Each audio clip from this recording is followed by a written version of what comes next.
ভগবানকে ভালোবাসতে পারলে ভগবান কারো ঋণ বাকি রাখে না। যে আমার হয় আমি তার হই, আমি হই হই হই হই। প্রমাণ কোথায়? আমার জন্মভূমি ময়নাডালের মহাপ্রভু, ভুল করো না দেখতে কবু। নিশ্চয়ই সবাই গেছেন, অবশ্যই যাবেন। আমরা ছোটবেলা থেকে দেখে আসছি ওখানে কুকুরেও প্রসাদ পায়। যদিও সবাই তো আর ভক্তির মর্ম বোঝে না বাবা। এখনকার দিনে কলকাতা থেকে অনেকজন আসে প্রসাদ পেতে, ওই কুকুরের প্রসাদ পাওয়াটাকে আবার ভালো চোখে দেখে না। তাদের জন্য আবার কুকুরগুলোকে আটকে রাখা হয়। কি করা যাবে, সেবা হয়ে যাবার পর তাদেরকে খোলা হয়। আসলে বাবা ওই যে বলেছি কলির প্রবেশ, কলিকে তো প্রবেশ করতে হবে। মানুষের যদি ভক্তি জেগে যায় তাহলে মানুষ তো কৃষ্ণ ভজনের পথে চলে যাবে। কলি তো তা চাই না। কিন্তু আমরা ছোটবেলা থেকে দেখে আসছি ময়নাডাল ধামের মাহাত্ম্য, কুকুরের প্রসাদ পায়। কেন? ওই কুকুরগুলো কি সাধারণ কুকুর? শচীনন্দন গৌর হরি দয়া করো মুরে, যদি মানুষ না করো যেন কুকুর করিয়াও রেখো তোমার ভক্তের ঘরে। ওগো বৈষ্ণব গোসাই আমারে তরাইয়া লইও, এই ভিক্ষা আমি চাই, যেন তোমার দ্বারের কুকুর করে উচ্ছিষ্ট দিও গোসাই। ছোটবেলায় দেখেছি জানেন, ওই শাক অন্ন ব্যঞ্জন পুষ্পান্নর পরে শেষে পরমান্ন মানে পায়েস দেওয়া হয়। আর ওই পায়েসটা পাতে পড়া মাত্র কুকুরগুলো এসে পায়েস পায়। আর কত ভক্ত আমরা দেখেছি, কত বাবাজি, কত বৈষ্ণব, কত ভক্ত যারা ওই কুকুরের উচ্ছিষ্টটাকে মুখে তুলে খেয়েছে। বিজ্ঞান বলবে রোগ হয়ে যাবে কুকুরের এঁটো খেলে, কিন্তু হয়নি। এটা মহাপ্রভুর আশীর্বাদ যে আমার হয় আমি তার হই। তার প্রমাণ কি জানেন? যিনি মহাপ্রভুর মন্দির প্রতিষ্ঠা করেছিলেন নৃসিংহবল্লভ মিত্র ঠাকুর, তার নাতির নাম হচ্ছে ব্রজবল্লভ ঠাকুর। সেই ব্রজবল্লভ ঠাকুর সারা জীবন গৌরাঙ্গের সেবা করেছে মা। আর যখন তার 80 বছরের উপরে বয়স হয়ে গেছে তখন আর হাঁটতে পারে না ভালো করে। ব্যাধির মন্দির তো, ব্যাধি সবার আসবে। কোন উপলক্ষ না হলে এখান থেকে বিদায় নেওয়া হবে কি করে? জয় রাধে। ব্যাধির মন্দির, ব্যাধি তো হবে। বলে বাবা ভগবানের নাম করি এত কষ্ট কেন হয়? হবেই তো, যাবার উপলক্ষ থাকবে না, তার হবে না ব্যাধি। ব্যাধির মন্দির এটা, ব্যাধি হবে। কিন্তু দেখুন 80 বছর বয়স, লাঠি হাতে চলে ব্রজবল্লভ ঠাকুর, মানে যিনি প্রতিষ্ঠা করেছেন ময়নাডালের মন্দির, তার নাতি। আমি আজ থেকে প্রায় 400 বছর আগেকার কথা বলছি, 450 বছর আগে, 400 450 বছর আগে ব্রজবল্লভ ঠাকুর গৌরাঙ্গের সেবা সারা জীবন করেছে। ভগবানের জন্য কেউ যদি কিছু করে বা কিছু তুলে দেয় সেটা যে বিফলে যায় না, তার প্রমাণ আমি বলছি।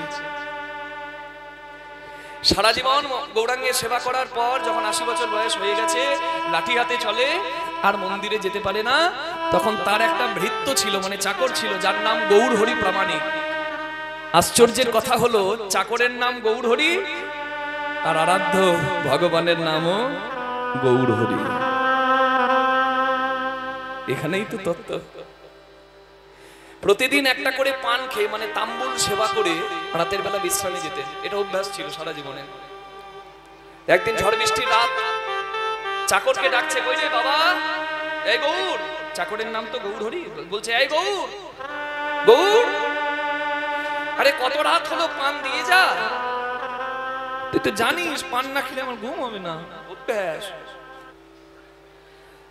কিছুক্ষণ পরে তার ভৃত্য এসে সুন্দর করে সাজিয়ে একটা পান নামিয়ে দিয়ে চলে গেল।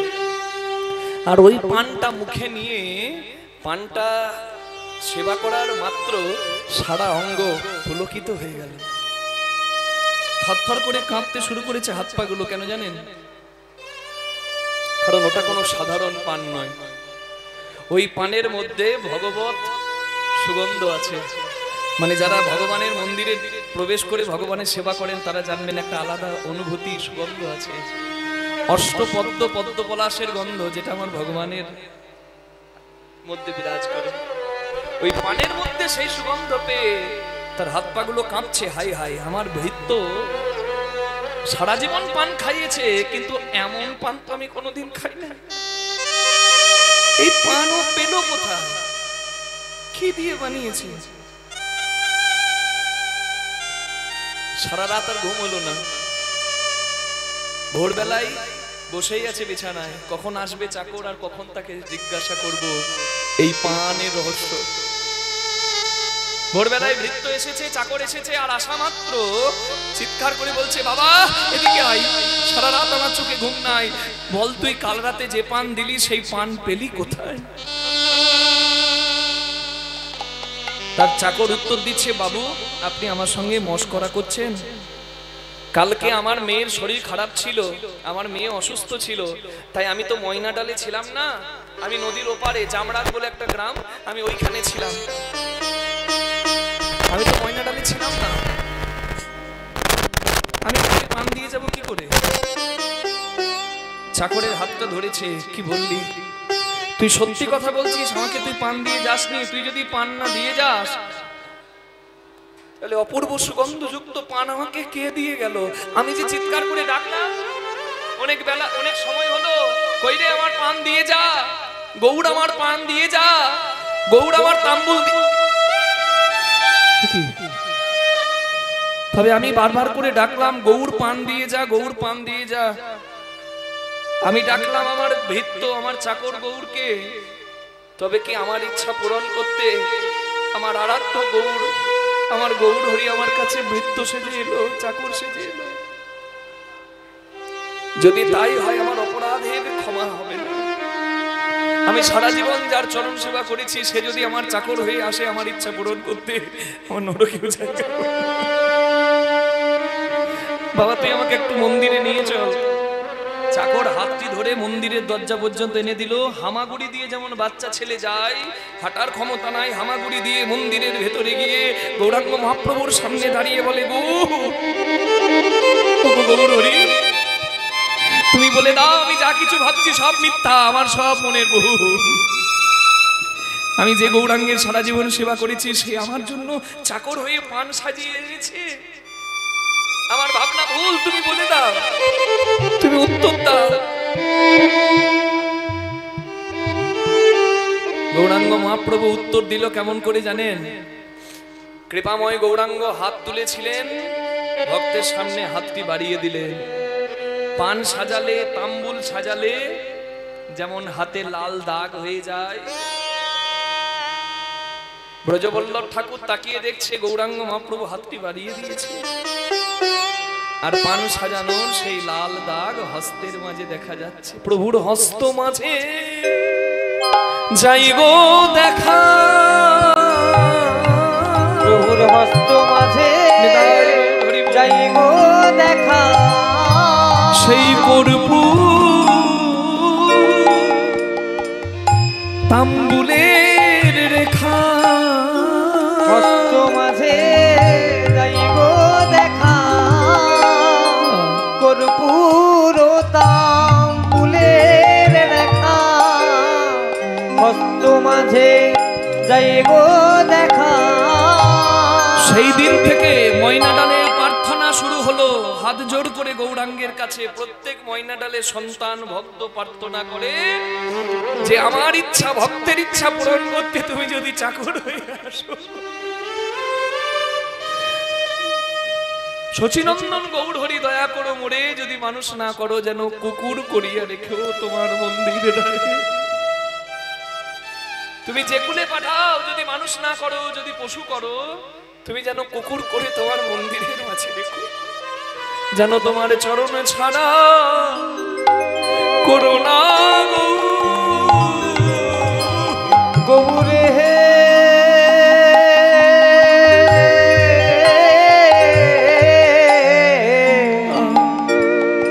তোমার চরণে ছাড়া করো না গো,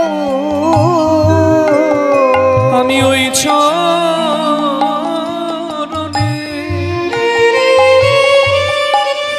আশাধারী, যেন চরণে ছাড়া করো না গো।